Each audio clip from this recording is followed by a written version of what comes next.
Washington's violent anti-communist crusade destroyed a number of alternative possibilities for world development. The Third World movement fell apart partly because of its own internal failures, but it was also crushed. These countries were trying to do something very, very difficult. It doesn't help when the most powerful government in history is trying to stop you. That was Vincent Bevins from the Jakarta Method, Washington's anti-communist crusade and the mass murder program that shaped our world. And this is the Liberation Theology Podcast, a close look at the basic concepts of Latin American liberation theology. I'm your host, David Inchauskas.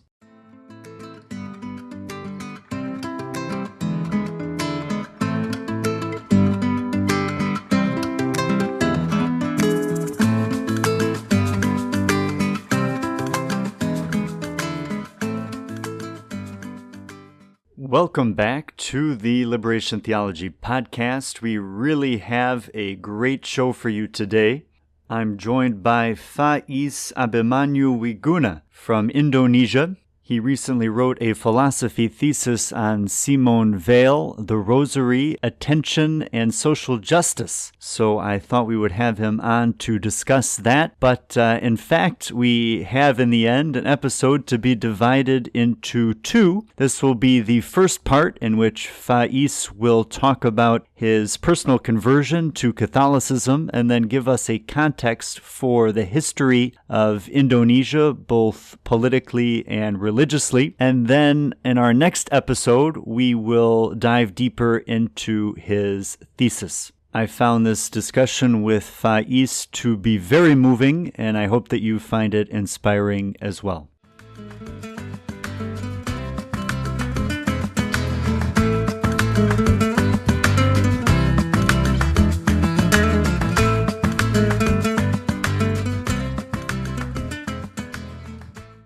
Faiz, welcome to the Liberation Theology Podcast. It's so good to be with you. Maybe we can begin by you telling us a little bit about yourself and your history with Christianity and social involvement. Yes, thank you so much, Deacon David. I'm very happy. I'm very honored to be here. It's something very much unexpected. I'm just beyond happy to be able to be here. Yeah, and to be talking for everyone who might be listening. So, hello everyone. My name is Faiz. I'm 21 years old. I'm from Indonesia. So, I just recently graduated from the philosophy bachelor's program at my faculty, the Faculty of Humanities of the University of Indonesia. My specializations include the philosophy of religion and feminist philosophy, along with its intersections in theology and other interdisciplinary critical theories. My interest in philosophy, however, was initially something that is secular. It was born out of my fascination with existentialist thoughts, particularly Jean-Paul Sartre, as well as with the egalitarian ideas of Marxism, feminism, and pretty much the left spectrum of political thoughts, socialism and anarchism, etc. And I myself was born and raised into a religious, non-Christian family, yet I grew to be a secular agnostic during my high school years. To be honest, this was mostly because of certain unpleasant or even, I must say, traumatic events that I experienced in the conservative milieu that I grew up in. And I ended up finding my own values and identity clash with the religion I was born in. Well, I was especially appalled and pretty much turned off by the patriarchal and misogynistic values displayed in my religious setting back throughout my childhood and early teenage years. I saw by my very own eyes how those thoughts, those ideology really have caused many women I love in life to lose their opportunities and potentials in life. Long story short, especially due to my rising identification with leftist politics and values in high school, I grew to be very skeptical and pessimistic about institutions of religion. Back then, during my high school days, my fellow classmates would just know me as that one guy who doesn't pray.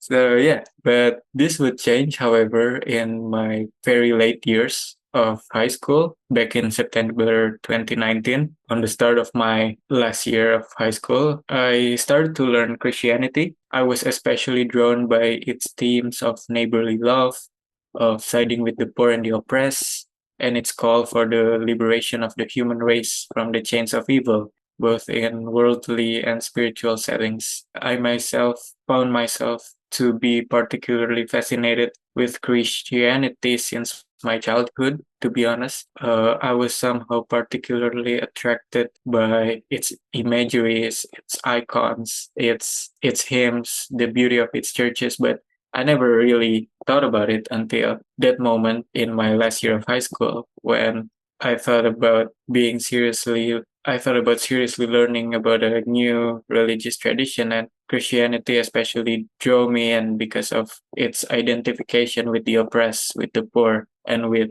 unconditional love for everyone, for the love of your neighbor, those kind of things.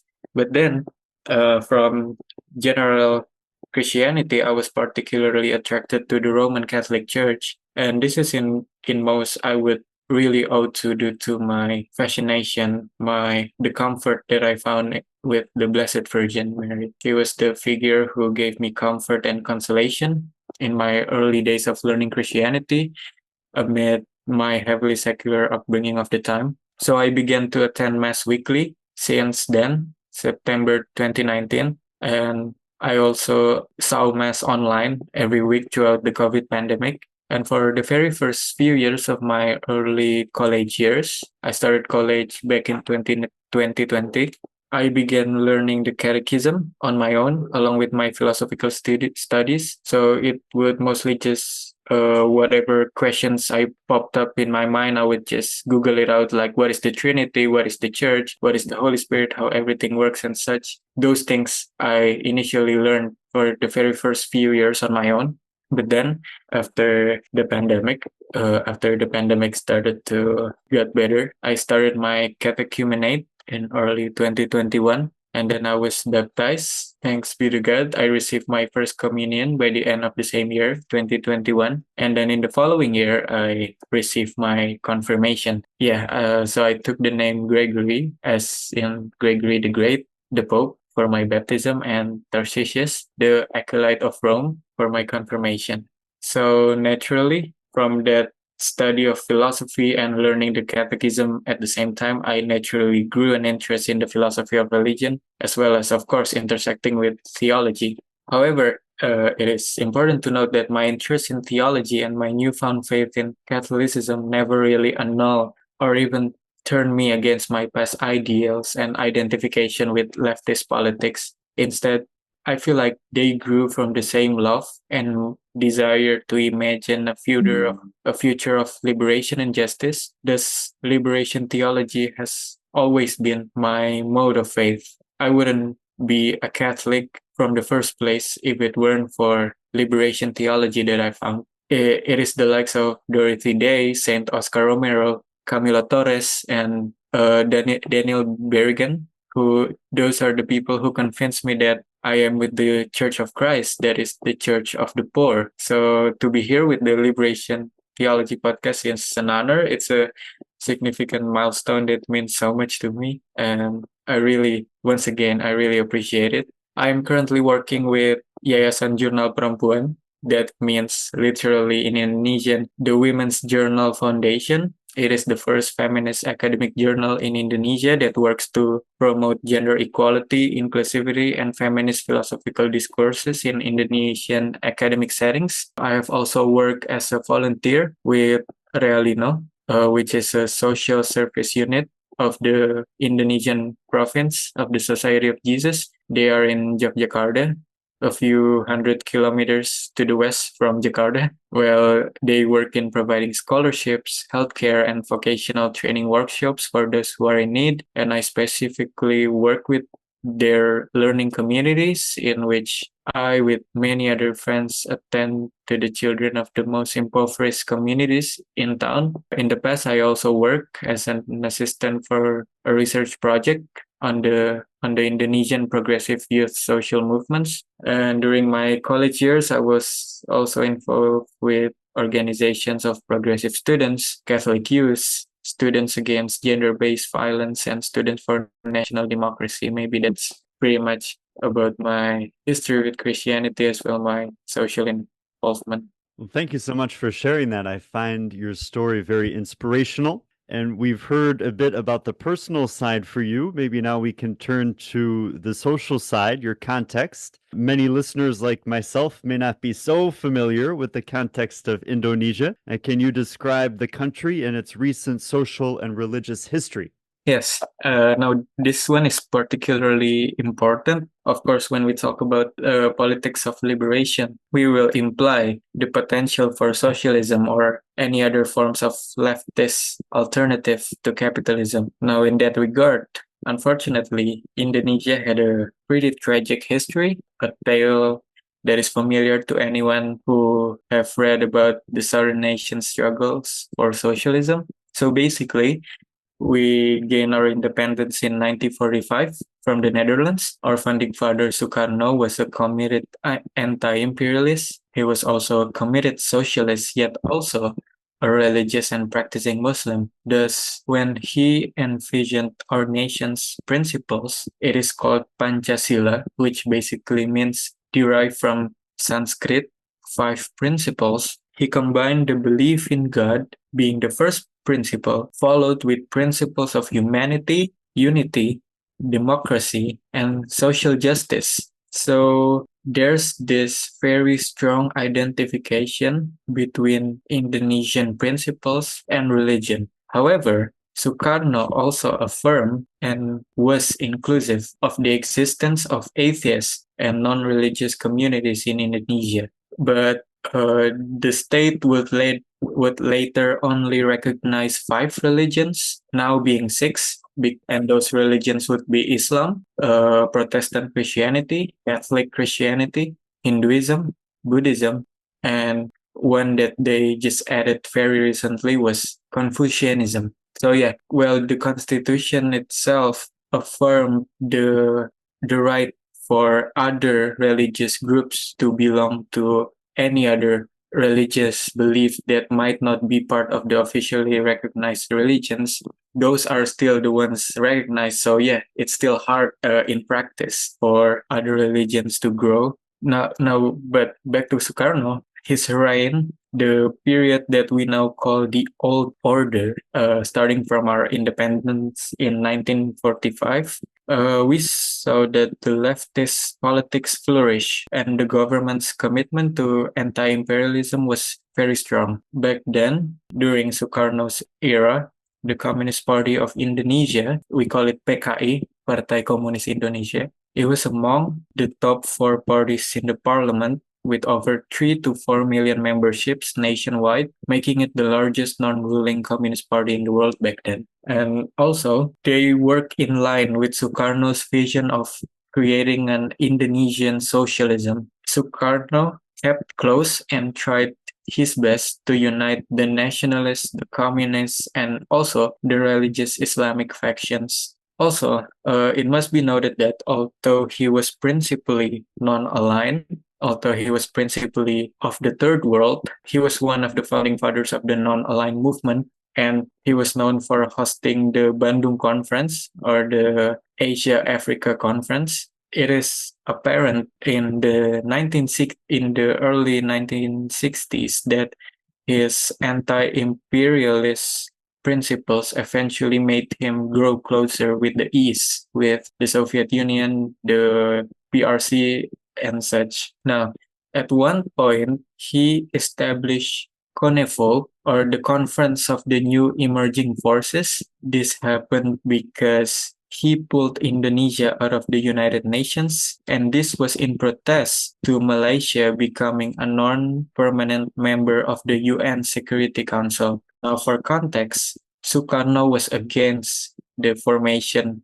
of Malaysia because he saw it as a British imperialist project. But yeah, that I won't talk much about it, but that's that. He established this CONEFO, the Conference of the New Emerging Forces, to create a new bloc of emerging countries that is an alternative power center to compete with the old established forces of the UN, and of course to assert the interests of the third world. And the members include China, DPRK, that is the North Korea, Vietnam, and as observing members, there was also the USSR, Cuba, and Yugoslavia. So we see that Indonesia was actually deep in the 20th century post-World War II efforts for socialism and third world internationalism. And while Sukarno was not perfect and had his flaws, he also maintained a balance between the secular socialist groups and the religious groups within the republic.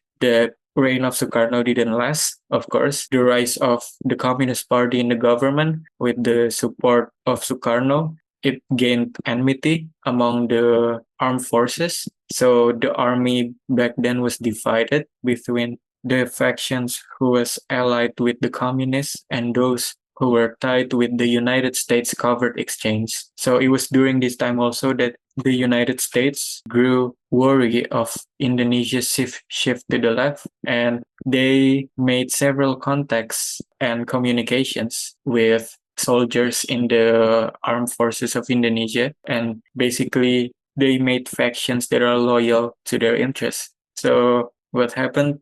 Huge deal was in the early hours of October 1st, 1965, a self-proclaimed organization within the Indonesian National Armed Force, which called themselves the 30th of September Movement, assassinated 6 Indonesian army generals in a coup d'etat attempt. They basically take over the radio and they proclaim themselves to doing a coup d'etat, but this movement was, of course, it was quickly turned down. But what happened after, also until this very day, it has never been clear what exactly happened and who were the ones behind the killings of the generals. The army, back then led by the General Suharto, they and also many other religious groups who are against the communists, they quickly blamed the coup on the Communist Party, saying that they were the ones trying to change the nation's ideology into communism. And also, it is also to be noted that the party's official platform back then had stated explicitly that they have no interest in a forceful revolution and that they will abide by the nation's official ideology. Still, they were blamed.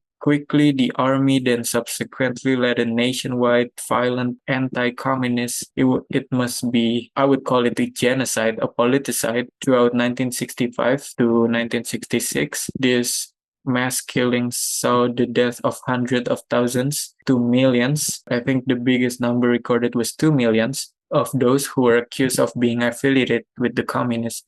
And as I said earlier, there were almost 3 to 4 million members of the Communist Party nationwide back then, so the numbers could very well be higher. So among those who were targeted, besides the official Communist Party members, were also Gerwani. Gerwani was Indonesian Women's Movement, which was the biggest feminist political group in Indonesia back then. So this was also a huge blow to Indonesian women's rights movements. LECRA, that is the People's Culture Institute, the leftist artist wing of the Communist Party, trade unionists, and also ethnic Chinese Indonesians, because there has been long history of conflicts, horizontal conflicts between the so-called natives and against Chinese Indonesians. They would also target atheists and also traditional syncretic Japanese Muslims who are considered not Muslim enough. And well, pretty much leftists in general, many who were atheists, non-religious, or practicing indigenous beliefs back then, they were forced to convert to one of the official religions recognized by the government so that they wouldn't be deemed communists. And those who were survived, the families of the Communist Party members, well, I've heard stories from my friends whose families were among the victims. They saw their properties confiscated. They saw their homes being taken away in a night, fired from jobs. They were also, throughout the later 32 years reign of Suharto, they were unable to serve in military. and civil offices. They were barred from accessing healthcare, education, and governmental services. And it must also be noted that for the next reign of Suharto, there would also be suspicion towards Chinese Indonesians. They would be forced to replace their Chinese name with Indonesian sounding names. They would also be banned from speaking Mandarin and celebrating the Lunar New Year in public. And yeah, all those kind of atrocities. So Suharto, who was the leader of the army, he then deposed Sukarno. Sukarno was held under house arrest until his death, and upon rising to presidency, Suharto started a 31-year authoritarian, corrupt, capitalistic dictatorship, which we Indonesians would call today as the New Order. In 1966, the parliament passed a law that constitutionally banned what they call as quote communism, Marxism, Leninism, unquote, and quote teachings of Stalin, Mao Zedong, etc. unquote. So yeah, and as I mentioned earlier, this genocide, of course, was actively backed by the United States. They supplied money, they supplied communications equipment, and they also notoriously provided a kill list of alleged communist leaders to the Indonesian army, along with the US, the UK, and Australia also played an active role in transmitting the Indonesian army propaganda to discredit the communists and encourage support for the killings. The US, who grown worried of Indonesia's shift to the left, they were very much ecstatic over the seizure of power by right-wing generals and the genocide of the communists. Soon after Suharto rose to power, he enlisted a group of US-educated Indonesian economists, which we now dub the Berkeley Mafia.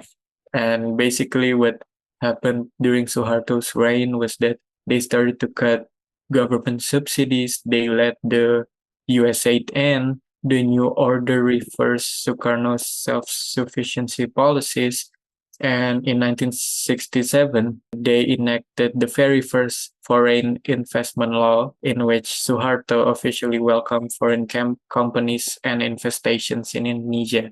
We would also see that 10 years later, not 10 years later, it was in 1973, we saw the tragic coup in Chile against the elected popular government of Salvador Allende. Count by the Three Continental Institute mentioned that before the coup, far-right groups painted the slogan Jakarta is coming on the walls of Santiago, in direct reference to the coup of Suharto. This slogan foreshadowed the model of violence that would be repeated, and as Vincent Bevins, he wrote this book called The Jakarta Method, in which he wrote that the 1965 coup against Sukarno and the following purge of communists, it then became a model for many other projects instituted by capitalist military regimes in other parts of the world to overthrow a socialist government with the help of the United States. It is in this context that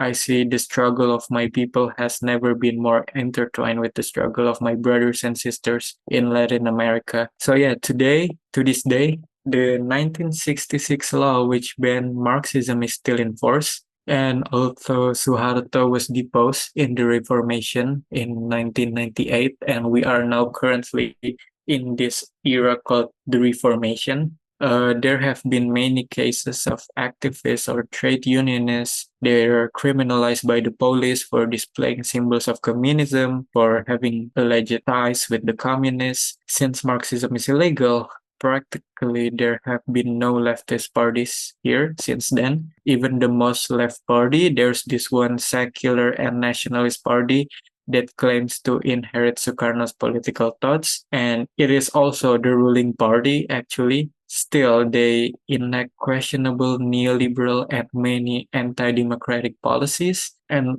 during the last election in February, there was also this New Labour's Party, which I actually voted for, but unfortunately they didn't make it into the parliamentary threshold, so we didn't get to see them in the parliament. And yeah, so today the Indonesian government and economy are ruled by the same circles of oligarchs and elites that rose from the Reformation. And just earlier this year in the same election, we elected as president an ex-army general who was Suharto's son-in-law and had direct involvement in the kidnappings of the activists back during the Reformation. And as Suharto's son-in-law, he also has direct ties with Suharto's family, his ex-wife being the daughter of Suharto. Also, being his vice president is the eldest son of the current president who was able to run for election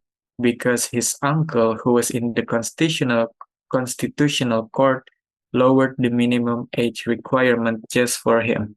So yeah, I would say that we are in the lowest point of government and politics since the Reformation. We are pretty much still a very flawed democracy with a corrupt and nepotistic government run by the same old oligarchs that have been there since the nation establishments. In regard to its religious setting, today we might recognize Indonesia from its visage as the largest country in Southeast Asia, the fourth most populous country in the world, with the biggest Muslim population as well. Muslims constitute 87% of the population. Christians constitute 11%, with Catholics making only 3% of it, and the rest being Protestants, around 7%.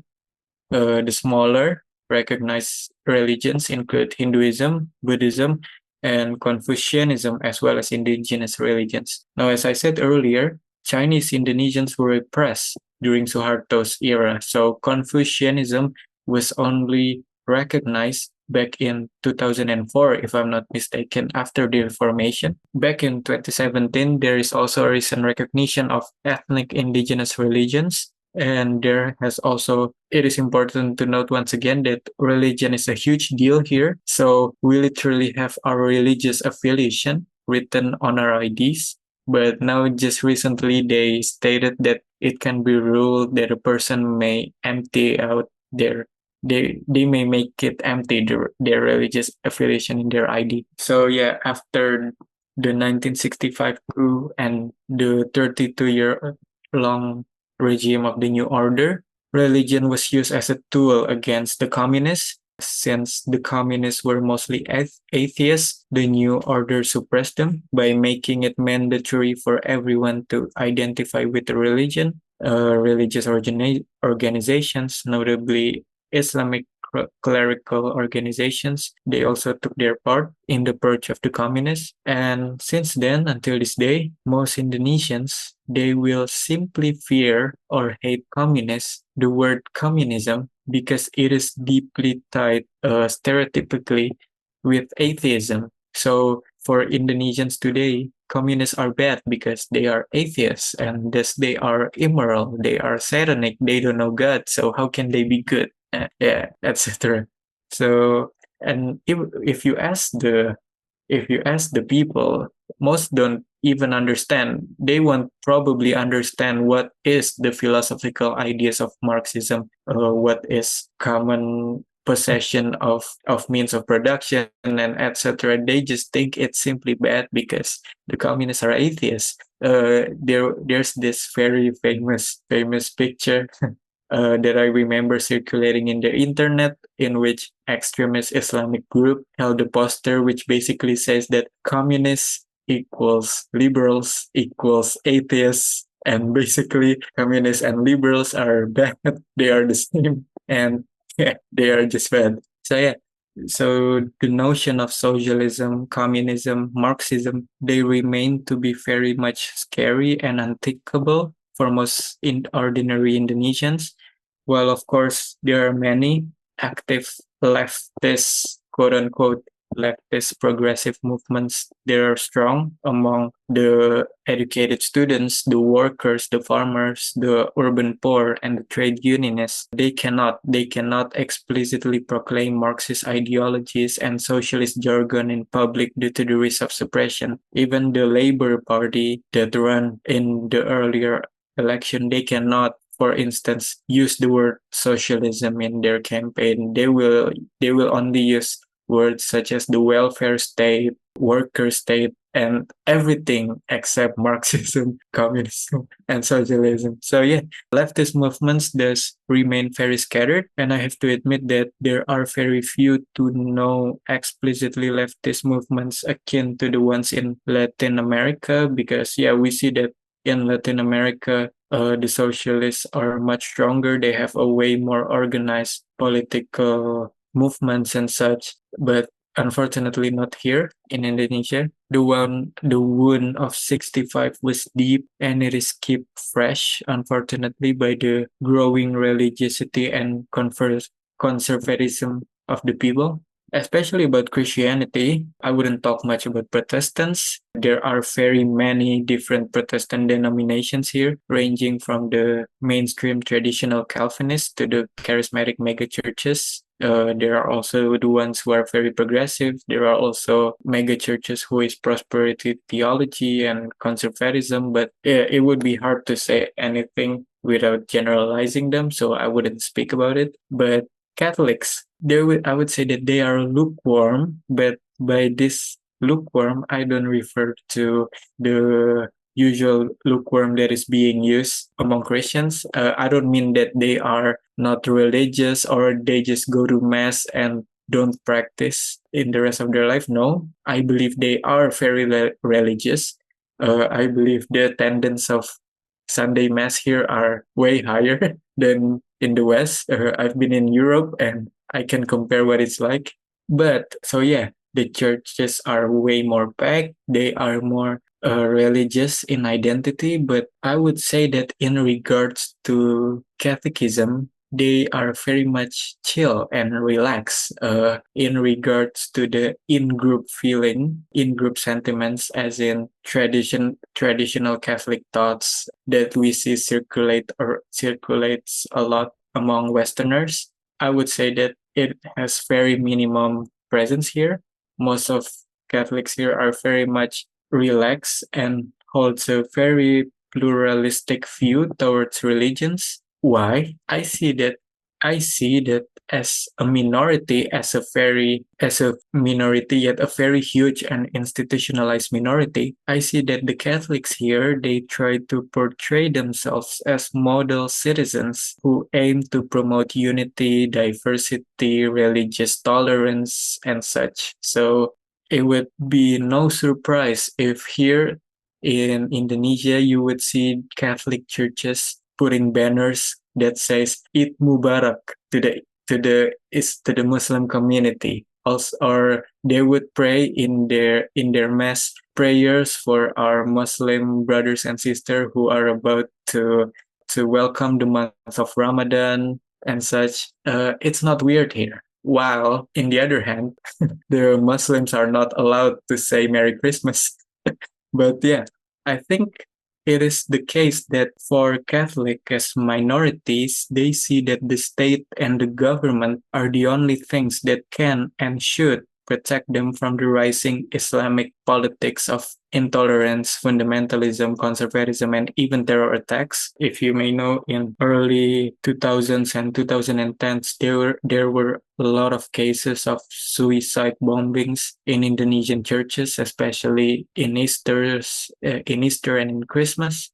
I think I see that the only way that they can be protected by the government to have a presence in the Indonesian society is to espouse diversity, love of tolerance, and to promote a religious pluralism. But unfortunately, I see that this inclination often renders them uncritical of the government. I see a lot of times that they sometimes fail to see, or even if they are aware, they would not dare to outspokenly critique the government, which they would think to be too provocative, inciting, or controversial. While in the United States, we see that the bishops are very much outspoken in certain things of politics. Here, the Indonesian Catholic Church is very much, they try to keep it safe. They try to play it safe. They try their best to be nice to everyone and to collaborate with everyone. However, there's this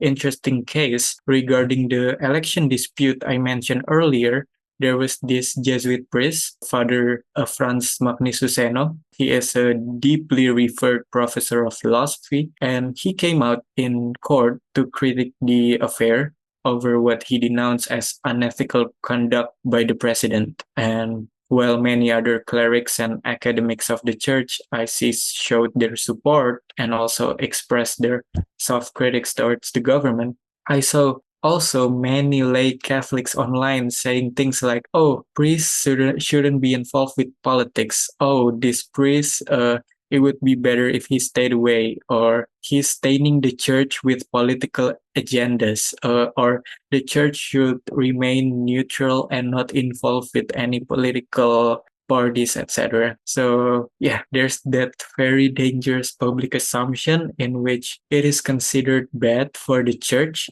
or any religious institution at all to be political, since they are supposed to be pure and not to meddle in worldly affairs, especially governance, since politics are considered dirty. And yeah, why would religious institutions, clerics be involved in politics? Isn't it dirty work? Yeah, that's the assumption of most of Indonesians. But also, while it is to be noticed also that the Indonesian Catholic Church and religious orders has many times pray and promote Catholic social teaching. For instance, the Diocese of Jakarta heavily promotes the concepts of subsidiarity, solidarity, and preference for the poor and for the marginalized. And they also, I know, social work of the Diocese of Jakarta that works directly with trade union movement, also led by a Jesuit priest. But well, still, most of them in their social works, they will try to remain unaffiliated with any particular ideologies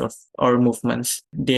Once again, they try their best to work and cooperate nicely with everyone, to play safe, to not appear as too much of subversive and stuff. For the place of liberation theology, being among the most religious country in the world today, and also being a historic part of the third world struggle, of course, liberation theology holds so much potential here. However, it would also be very hard to see them manifested by the same ways it does in Latin American society, since here, once again, the anti-leftist sentiments run deep, and leftist movements are still banned by law, even among the ordinary people. So yeah, most are very much oblivious or ignorant to leftist ideas, especially religious communities who mostly still associate leftism with atheism. Not merely they are afraid to associate with leftist politics, they also hesitate to show themselves taking sides in politics generally. If there is a place for liberationist Christianity in Indonesia, I believe it would be to give the proper understanding for Indonesian Christians on what it means to be political, to give understanding that being political doesn't necessarily mean that you are staining the church, that being political doesn't always mean affiliating yourself with the dirty works of parties and ideologies, that working with the poor and siding with the oppressed, as what Jesus did in the gospel, is already inherently political, and we have to be conscious politically while doing that. We can't just help people run out charity works, run out charitable communities, while being oblivious to what's actually happened to them. We can't just help them without addressing the need for social change, for an alternative. So we see that the new order, with the assistance of the CIA, they has defanged the liberatory and revolutionary potential of Indonesia's religious communities. And I believe that a liberation theology can grow those fangs back. A liberation theology can reconcile the reality of Indonesia's religiosity with its people's cries for liberation from this putrid capitalist system. But also, of course, as a disclaimer, as a Muslim majority country, it has to be acknowledged that most of the work in Indonesia will have to be done from within the Muslim community. Catholics and Christians, however progressive they are, they can hardly change anything if there are no change from within the Muslim communities and other religions as well. So yeah, I see that this is where a liberation theology can collaborate in peacemaking, interfaith dialogue and essentially makes a better understanding between religiosity and progressive politics.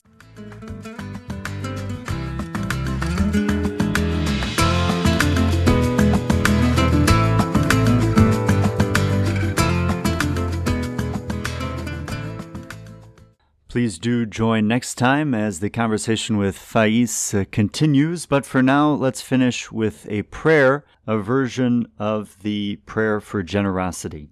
In the name of the Father, and of the Son, and of the Holy Spirit, amen.